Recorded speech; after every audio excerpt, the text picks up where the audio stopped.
This is Crete, Megalonisi, the Big Island. To the ancient Greeks, this was a dark and troubling place, where the appetites of a frightful monster could only be appeased with a tribute of human flesh. This was the Minotaur's island, with a sinister labyrinth at its heart. Just over 100 years ago, a British archaeologist called Arthur Evans came here to unearth the roots of these myths. He found a people lost to history for thousands of years. He called them the Minoans. The rediscovery of this sophisticated Bronze Age civilization astonished the world.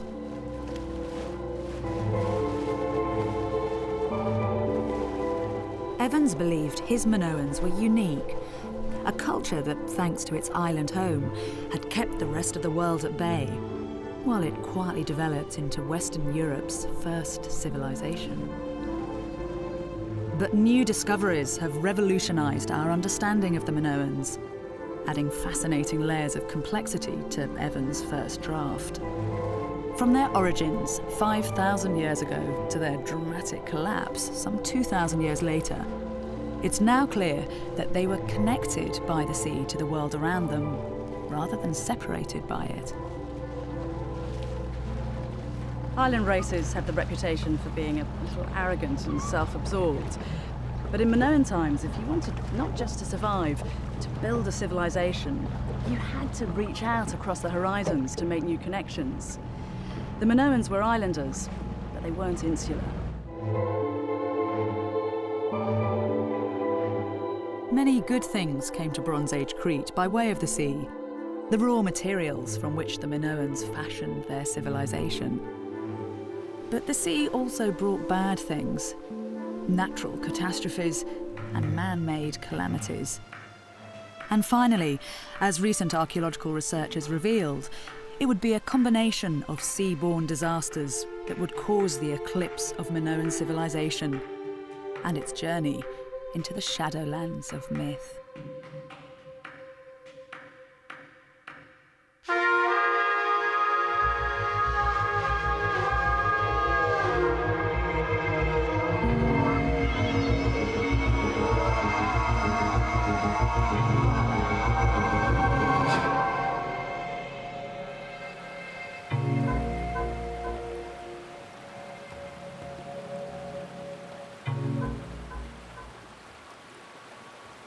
This is Moklos, a tiny humpbacked island moored off the north coast of Crete. If you want to understand how the sea shaped the destiny of Minoan civilization, this is the place to come. Moklos was first settled 5,000 years ago, and so belongs to the very beginning of the Minoan story. This busy town's prosperity depended above all on its port, the gateway that connected it to the wider world of the Aegean and the Eastern Mediterranean. Just 3 weeks sailing could land the exotic wares of Egyptian merchants from the south on these shores. Next stop east is Cyprus, and beyond that, the Old Testament ports of Tyre, Byblos and Sidon. Head due north and you hit the Greek mainland and the great ancient city of Mycenae. This was a prehistoric trade centre and provided welcome dry land and a good meal for the travelling salesmen of the sea. Little wonder that Crete has been called a stepping stone for the continents.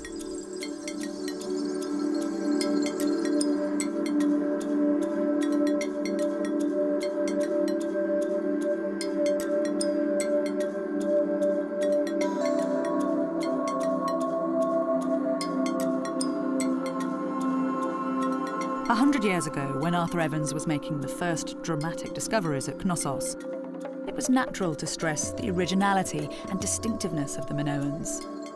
Evans conjured up a seductive vision of what he called a free and independent people, flourishing on their island home.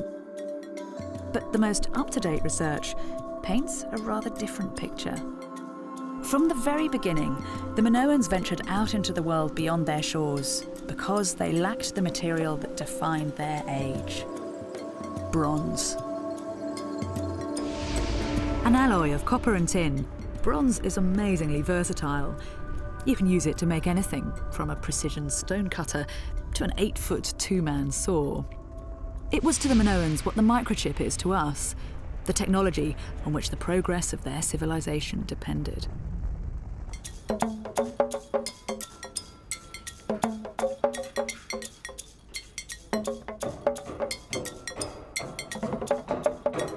Thanks to its geographical position, close to the more advanced cultures of the Middle East, the secrets of bronze manufacture came early to Crete. It was probably introduced by migrants from Cilicia, present-day Turkey, some 5,000 years ago, 1,000 years before it arrived in Britain. Though they weren't natives, these settlers can claim to be the first Minoans, an advance guard from the future whose arrival put Crete one step ahead in the civilization stakes. But without regular supplies of copper and tin, Minoan Crete was in danger of slipping back into the Stone Age. There was only one option: to take to the seas.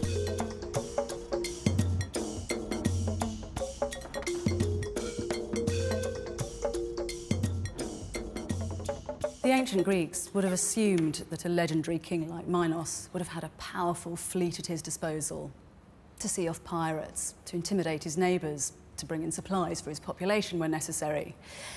But in the Bronze Age, this is what sea power was. This is a replica of a boat that went down off the coast of Turkey. It would have had just one sail, room enough for about 24 oarsmen, and it was made of a thin lattice of cypress wood with a cloth skin. In effect, it's nothing more than a giant kayak. But it was frail little vessels like this that headed off, often into hostile waters, packed with goods for barter and exchange, stitching together the cultures of the Eastern Mediterranean.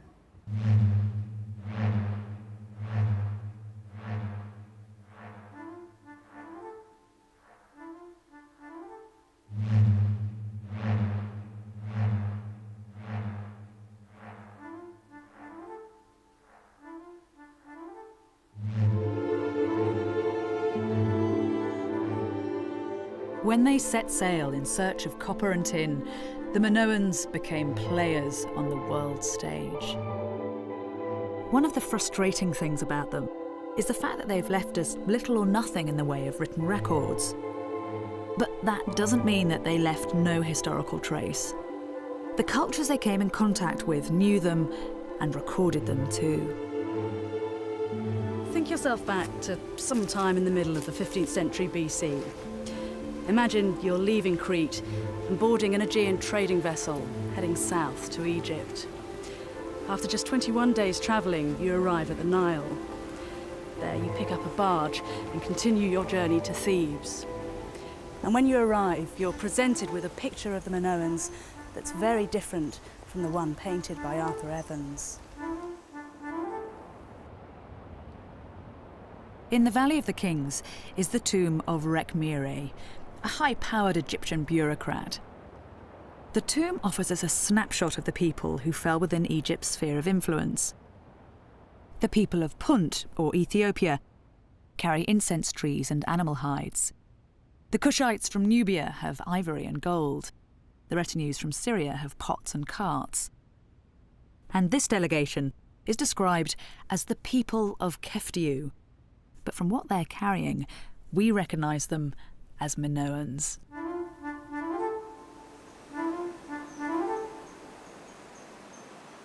The tomb of Rekhmire forces you to rethink your mental map, starting with the names. Keftiu rather than Minoans, since that seems to be the name that the Bronze Age Cretans used to describe themselves.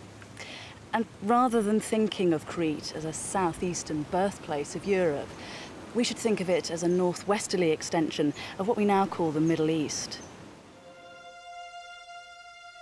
Judging from the Cretan products on display in Rekhmire's tomb and from other evidence, the Minoans specialised in the production of the desirable rather than the strictly useful. Deluxe pottery, cosmetics, fancy metalwork, and, in one recorded case, a pair of fine leather boots. They made a name for themselves by taking everyday objects and giving them an unmistakable Minoan spin. doing to the products of the Bronze Age what the Japanese would later do to electronics.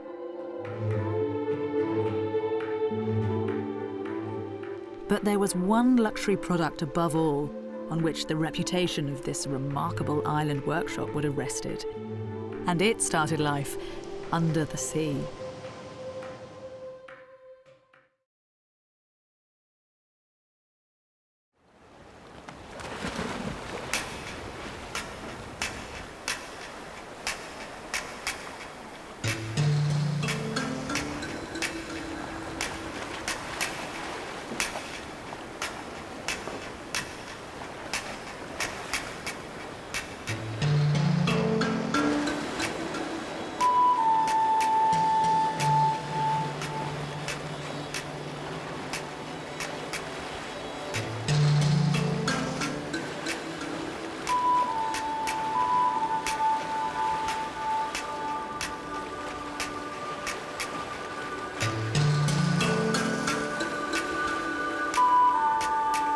This charmless little mollusk is a murex, a sea snail that feeds off rotting flesh, hence the disgusting smell that you're very lucky not to be experiencing directly.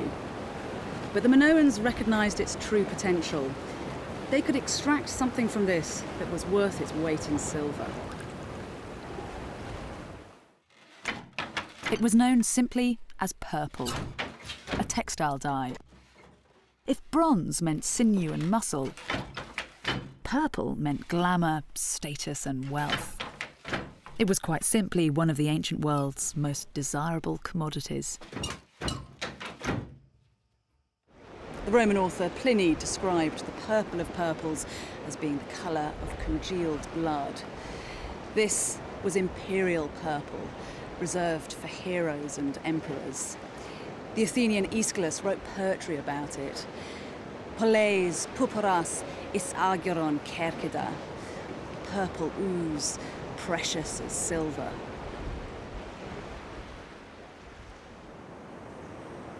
In classical times, the eastern city port of Tyre was recognised as the source for this precious dye. But recent archaeological work suggests that centuries before, the Minoans might well have pioneered the production of purple. Archaeologists working here at the port of Commos found hundreds of murex dating back to the early Minoan period, many of them with a tiny, precise hole in the shell. Now, this hole isn't man-made, but mollusk-made. In the wild, the murex is a predator as well as a scavenger, hunting down other forms of shellfish, boring into them and then sucking out the insides. The murex here at Commos seem to have had a taste of their own medicine, attacked by their own kind in a mass act of cannibalism. Now, when creatures behave like that, it suggests they're living uncomfortably close to each other. What you might have here is some form of factory farming. Mass production makes sense when you realise it took 12,000 murex to create enough dye to colour the hem of a single garment. Purple would have made the Bronze Age Cretans brand leaders at the luxury end of the Eastern Mediterranean trade. This rare, highly transportable commodity allowed them to exploit not just the needs, but the desires of their age. Every time a Cretan trader sealed a deal at the port of Tyre or the markets of Mycenae, the reputation of the Keftiu and their legendary island would have been magnified.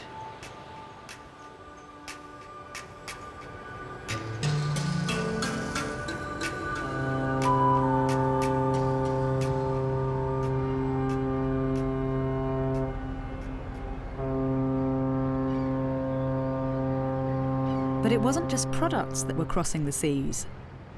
People were too. All over the Eastern Mediterranean in the Bronze Age, artists, architects and craftsmen were on the move, lent out on a regular basis by rulers keen to impress on other foreign powers the sophistication and calibre of their workforce. Now, once you get creative workers travelling around, people with greedy eyes and a natural curiosity, the possibilities for the cross-pollination of cultures, the interplay of ideas, becomes very real. which might just explain the appearance of something entirely new to Crete, the palace.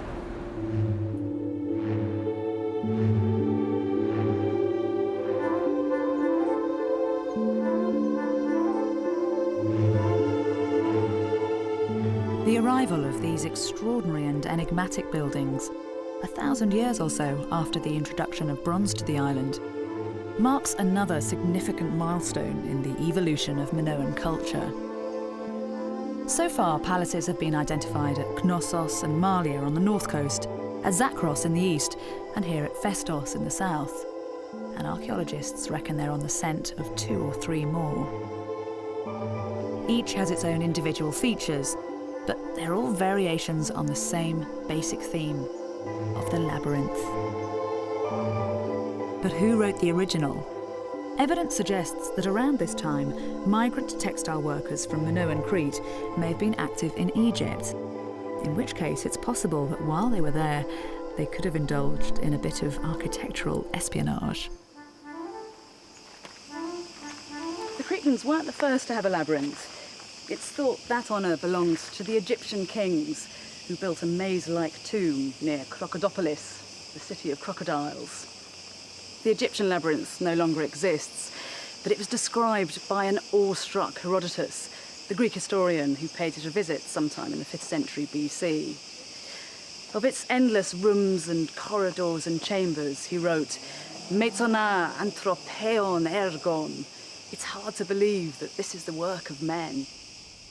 If someone familiar with the architectural triumphs of classical Greece was impressed, imagine the impact such a structure would have had when it was first built, around 1800 BC, when the wonders of the world were fewer in number. 1,500 years before Herodotus, you can imagine Cretan migrant workers coming back home as fired up as he was, full of stories about a building that baffled the senses and left the visitor awestruck. And as they were building their own masterpieces, perhaps they held that image of the Egyptian labyrinth in their minds.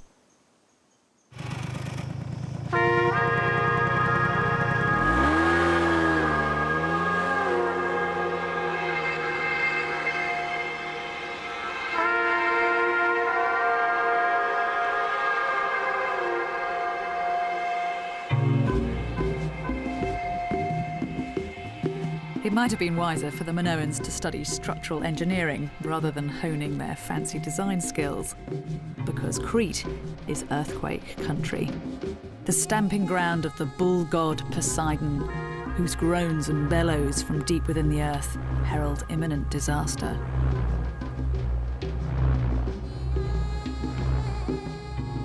Around 1700 BC, 200 years after they were built, the first palaces were destroyed in a series of devastating earthquakes. If pleasing the gods was part of the reason for building them, the gods didn't stay pleased for long. It says a lot for the resilience of the Cretans that within 50 years of the calamity, they'd built new palaces on the site of the old ones, bigger and better than those that had been destroyed. But alongside the palaces, a new kind of building began to appear in this period that is just as telling about the kind of place Minoan Crete had become. Country villas, like this one at Vathipetro, surrounded now as it would have been 3,500 years ago by its own vineyards.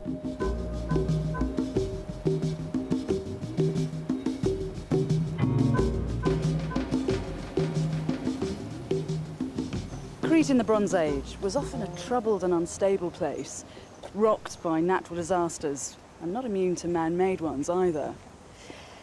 But if you'd been able to come here, to Vathipetro around 1600 BC, you would have tasted the good life.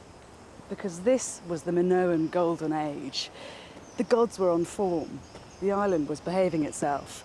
You could have relaxed a little, enjoyed the fruits of your civilization.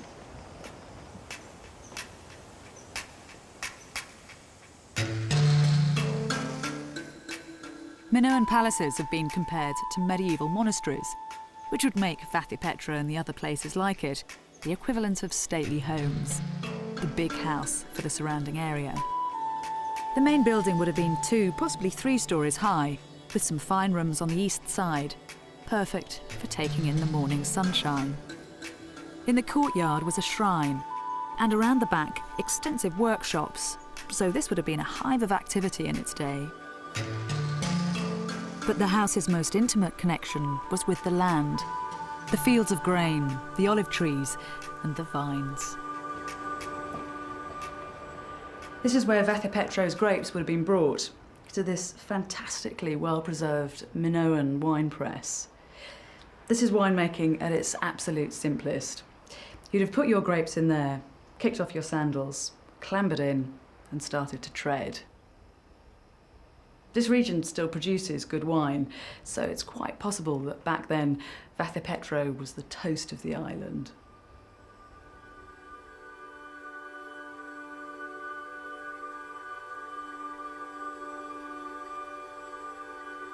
But perhaps the most significant thing about Vathipetro is what you don't see here. Despite the wealth of Vathipetro and of other country villas dotted around the island, there's no evidence of any kind of fortification. Now, that's significant. In the same period, over on the Greek mainland, Mycenaean warlords, the forefathers of the generation who would go on to fight the Trojan War, were holed up in fortress palaces, often built on rocky heights, divorced from the settlements down below, strongholds from which they could dominate and into which they could retreat. Here in Minoan Crete, a different spirit prevailed. 7 or 8 generations would have known an island of huge palaces, busy towns, prosperous ports, and fine villas set in a peaceful agricultural heartland. A country at ease with itself. But this stable, sophisticated world existed on a knife edge. Within 30 years of being built, Vathipetro suffered its first, but not its last, earthquake damage.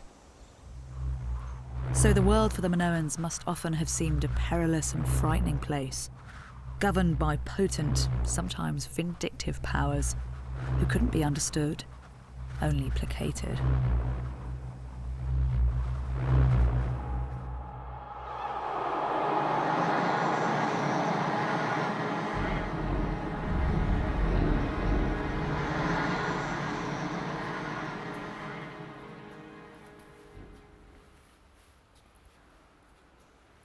This is the presiding spirit of Minoan Crete in its golden age, its icon and its pin-up girl, the snake goddess. Together with her more diminutive companion, often called the votary, she was discovered by Arthur Evans at Knossos. Evans noted rather primly in his journals her matronly bosom, before going on to describe the quality of the piece, comparing it to the best Mycenaean porcelain. The goddess and her votary make a handsome duo, with their fancy, fashionable clothes, their makeup and their jewellery. But all the fine craftsmanship in the world can't disguise the fact something elemental and wild is going on here.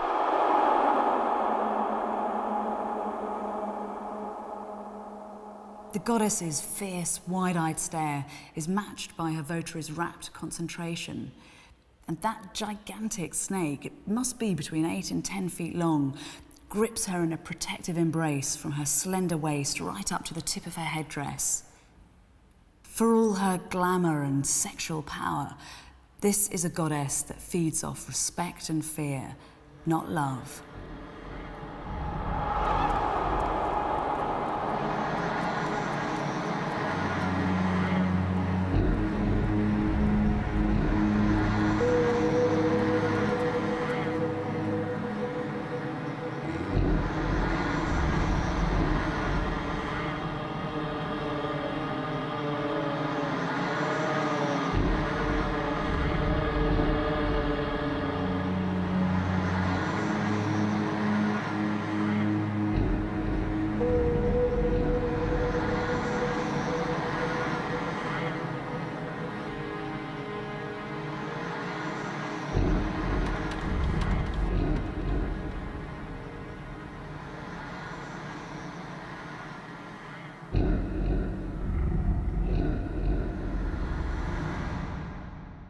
The precise details of Minoan beliefs and rituals have been lost, but tantalising clues remain in seal stones and signet rings, widely used in Minoan Crete as stamps of ownership and identity, and even, it's been speculated, the Bronze Age equivalent of a credit card. Close-up examination of these finely carved artefacts reveals a ritual world of chanting and singing, ecstatic dancing, as well as the famous bull leaping. And playing a leading role throughout are what are clearly female priestesses. For some, these dominant women are proof that the mother goddess was worshipped in Minoan Crete. The cult of this supreme female deity is said to have its roots back in the Stone Age, predating by tens of thousands of years the male-dominated pantheon of gods that we're more familiar with. The mother goddess was said to have authority over everything that really mattered, from the fertility of crops and animals to the movement of the planets. She ruled over life and death, from womb to grave.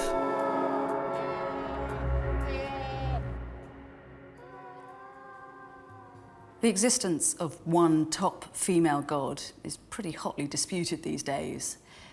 What seems much more likely is that the island was crammed with a whole host of nature goddesses, each with her own particular area of responsibility, bringing the rain, ripening the corn, keeping those terrifying earthquakes in check. The priestesses were their earthly representatives and may even have had some kind of economic control over the exploitation and distribution of their bounty, a powerful position to be in. But you have to remember in the Bronze Age that man's relationship with nature was much more about negotiation than exploitation. When it took just 2 bad harvests to wipe out your entire food supplies, you'd have been a fool to take Earth's plenty for granted.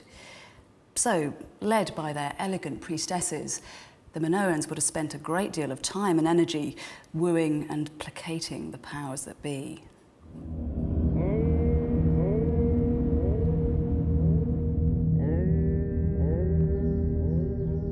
It's long been assumed that the palaces played a key role in the religious rites of Minoan Crete. But there were other kinds of religious experience on offer. Less polished, perhaps, but just as intense.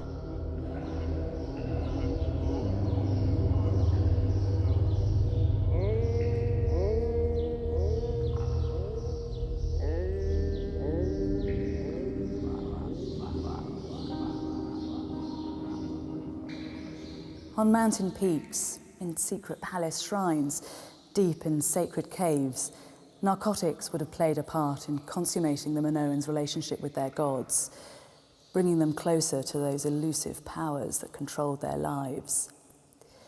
One effigy of a blank-eyed goddess has the seed heads of poppies in her diadem, already split open, waiting for the opium to be extracted.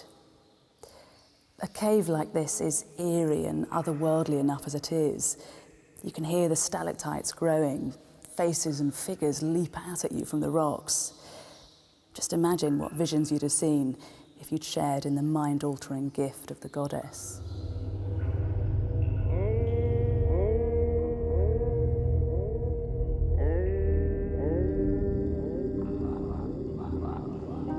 Scotino is a place where religious experience would have been raw and intense, where faith was dosed with fanaticism, where followers became true believers. But what happened to those true believers when things started to go wrong? When the deities in whom they'd invested so much suddenly appeared no longer to care? The Minoans were soon to find out.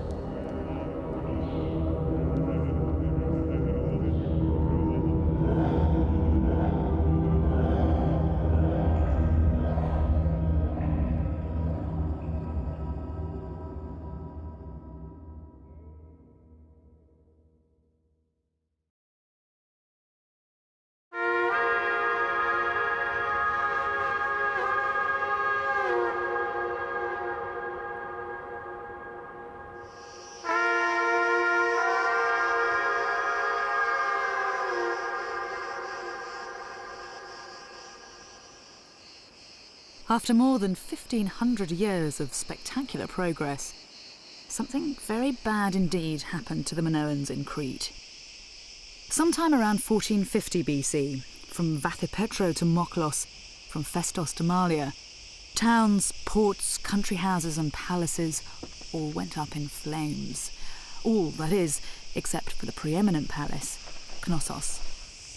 At Hagia Triada, you can still see the scorch marks of the fire that raged here 3,500 years ago. This was a storeroom packed with pithoi, those giant Alibaba jars, each of which could hold 40 gallons of highly flammable olive oil. When this place went up, it was the Bronze Age equivalent of a fire in an oil refinery. The heat was so intense that the stone floor has vitrified, turned to glass.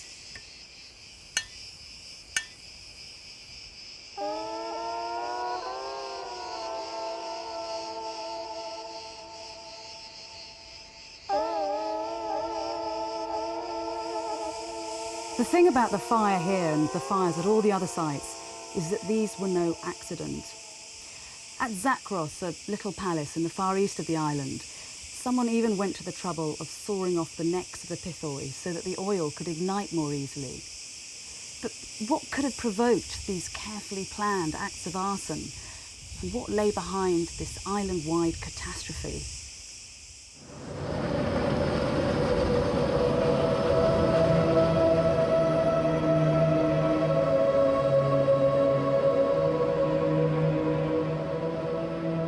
The cataclysm that would engulf Minoan civilization and pave the way for its ultimate destruction started here, 70 miles north of Crete, on an island called Thera.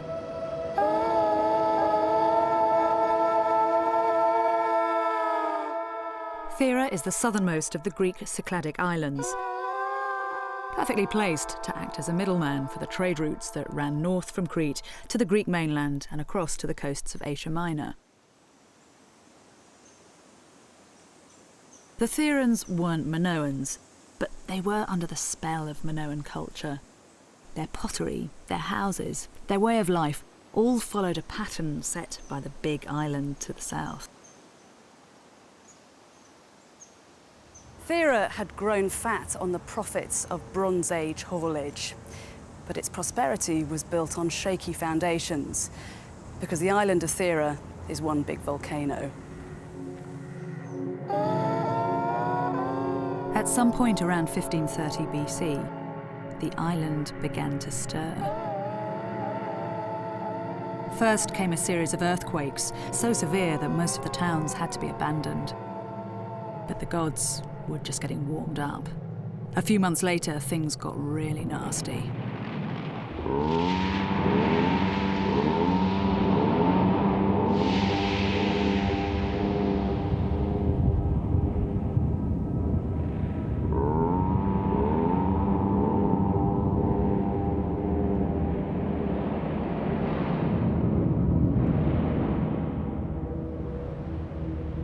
Ten times more powerful than the eruption of Vesuvius that buried Pompeii, 4 times greater than Krakatoa, the eruption of Thera was a true cataclysm.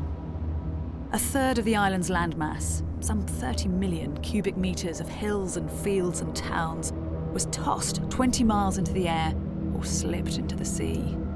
The rest was buried beneath a blanket of ash and stones to a depth of 40 meters.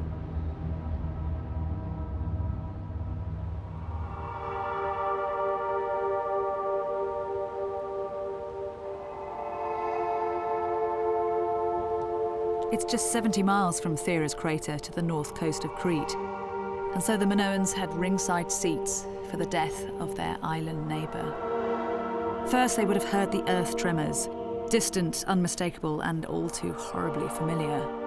Mother Nature throwing another tantrum. But after the tremors, something new and disturbing. A dark stain spreading over the northern horizon, the volcano stoking itself up for the grand finale. And when the eruption finally came, it would have been like an atom bomb going off, the afterglow visible from Crete's peak sanctuaries. But the gods weren't finished yet. Now it was the Minoans' turn to feel their anger. Centuries later, A Roman traveller was eyewitness to the after effects of seismic activity in this part of the world. He described how the sea hauled itself back from the shore, leaving, in the abyss of the deep, sea creatures stuck fast in the slime.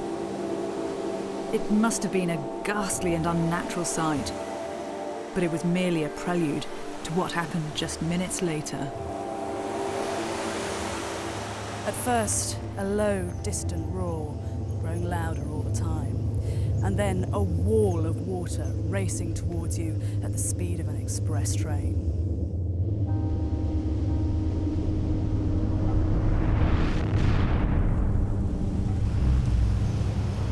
The impact of the tsunami following Thera varied across the northern coast of Crete.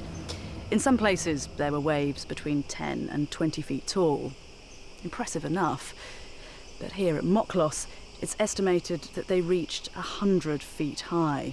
That's higher than the island itself. It would have swamped the town, plucking boats out of the sea and spewing them up far inland.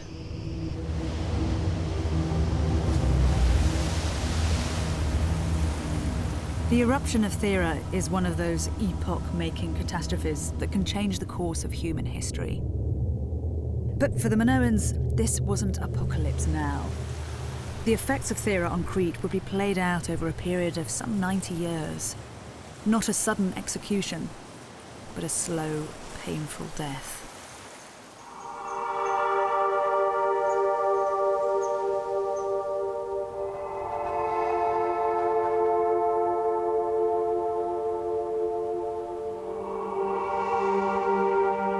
After the tidal wave would have come the ash clouds, blotting out the sun, smothering the fields, poisoning water supplies, suffocating plants and animals. The effects would have varied across the island, with the east the worst hit.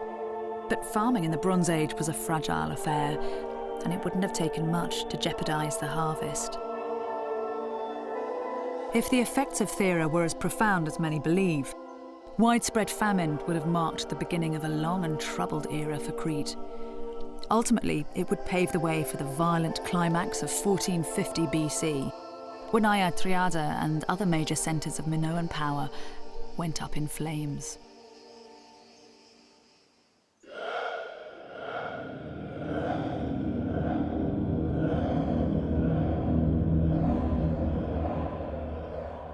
Close to the palace of Knossos, a discovery has been made that could cast some light on conditions in Minoan Crete following the Theran catastrophe. Archaeologists found a jumble of human bones scattered around a late Minoan house.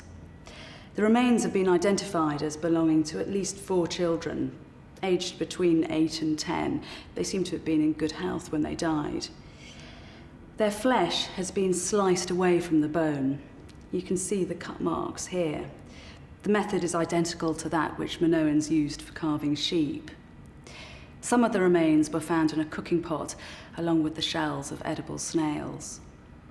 For many archaeologists, this is direct evidence of cannibalism, whether for ritual purposes or simply because the Minoans were starving. In the aftermath of Thera, a search for scapegoats seems highly likely. And it wasn't just humans who might have been on the receiving end of people's anger. When the snake goddess and her follower were discovered at Knossos, they'd been broken into pieces before being interred in an underfloor vault. Perhaps this was how the Minoans negotiated the delicate business of decommissioning a once powerful deity whose protective force had apparently deserted her, carefully disposing of her like radioactive waste. With the old gods in disgrace, this was a heaven-sent opportunity for new cults and new gods to assert their claims. Around this time, a new style of decorative pottery appears, with a gallery of creatures from the slimy deep. According to some, this suggests a shift of focus away from the earth and towards the sea, which had just revealed with awesome emphasis its destructive powers. So was this how the sophisticated and apparently stable Minoan civilization collapsed? Not blown apart by a natural disaster, but undermined by wars of religion that followed the cataclysm. a recent discovery may hold a tantalizing clue to the forces that would finally tear Minoan civilization apart.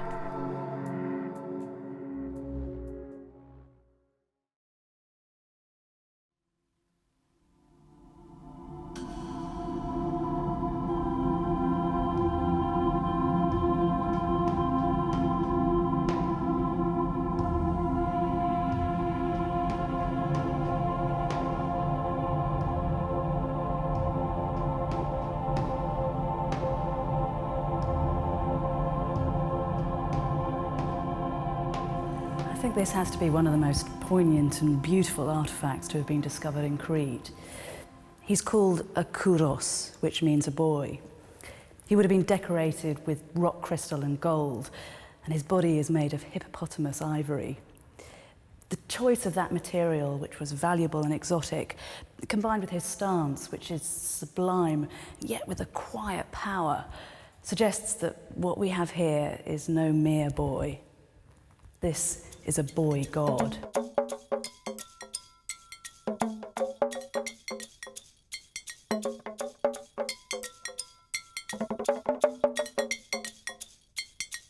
The quality of the workmanship is simply staggering. The veins, arteries, sinews and bones rendered with an almost fanatical realism.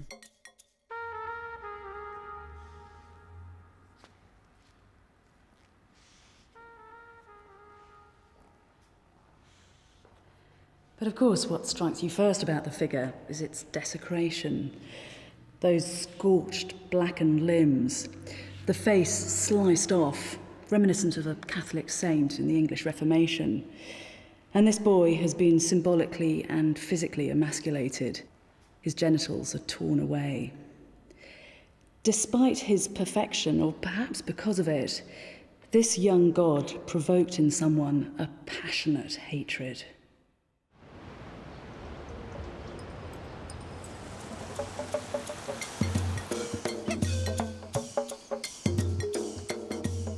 The remains were found in Palakastro, an important Minoan town at the eastern end of Crete. The litter of burned fragments was scattered around a purpose-built shrine in which the kouros would have been displayed. When the shrine was first excavated, the telltale signs of fire damage soon appeared. But this was no ordinary fire. Like the one at Aya Triada, it was started deliberately. In fact, the fire's ferocity was intensified by blocking up doorways to create a through draft, like a blast furnace. The result was a kind of controlled explosion that tore the place apart. Then the attackers turned their attention to the kouros. The kouros was snatched from the sanctuary, broken at its base, and then smashed face first against this doorpost. Its head, its neck and one of its arms flew off a couple of yards over there. Its torso and its remaining arm fell where I'm standing. Its hair, which would have been made of finely wrought gold filaments, was carried off on the wind generated by the fire. And finally, its legs, which had served as a convenient handhold, were tossed back into the sanctuary, where they burnt at temperatures of over 1,800 degrees. When times get tough, even the most outward-looking cultures can turn in on themselves. And despite the long Minoan tradition of artistic innovation, the social dislocation caused by Thera may have brought more fundamentalist instincts to the surface. Maybe there was something about the kouros that was just too new, too alien. To some, it may have seemed a graven image or a foreign god. But perhaps the greatest affront was that this was a male god.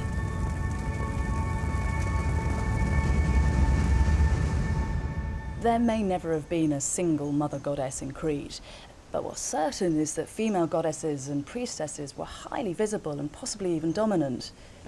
So what it seems to me is that the kouros represents a breakaway cult. Following the spectacular failure of the goddesses to protect Crete after Thera, they were demoted, and the honours usually afforded to them appropriated by what had previously been a minor male god. So what happened here at Palakastro could perhaps have been the revenge of scorned women against an upstart boy.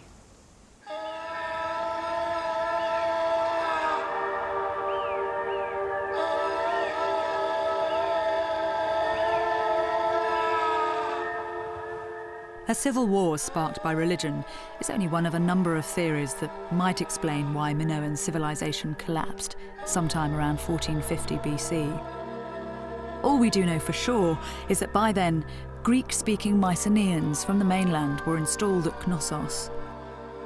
Whether they came as conquerors or simply stepped in to pick up the pieces isn't clear. But they were, in many ways, the last Minoans, rebuilding some of the ports and palaces that had been destroyed, putting the island back on its feet. For the next 2 centuries, the fortunes of the Minoans and the Mycenaeans were inextricably linked. According to Homer, one of the largest contingents of ships for the Mycenaean assault on Troy came from Crete. But if the islanders shared in the triumphs of the mainlanders, they would also share their fate. Around 1200 BC, Mycenaean power on the Greek mainland was destroyed. Massive tribal movements, slave revolts, civil war have all been blamed. But whatever it was that did for the Mycenaeans, it didn't confine itself to the mainland. Sooner or later it crossed the sea and found its way to Crete. The remnant of Minoan civilization was forced to take refuge in remote mountain hideouts like this one, Carthy. When we talk about the death of a civilization, it conjures up apocalyptic visions, tinged with flames and blood. But for the Minoans, the end came creeping in like a chill mist. In this bleak and inhospitable landscape, the final chapter of their amazing history would be written. Those refugees who first made their way up here in the troubled 12th century BC must have found very little to love about Carthy. No bull leaping or ecstatic dancing here. Just time to watch the clouds roll into the Lassithi plateau and spot the vultures circling in the skies overhead. And all the while anxiously scanning the horizon for any signs that the cataclysm which had enveloped the coast was feeling its way up to this mountainside hideout.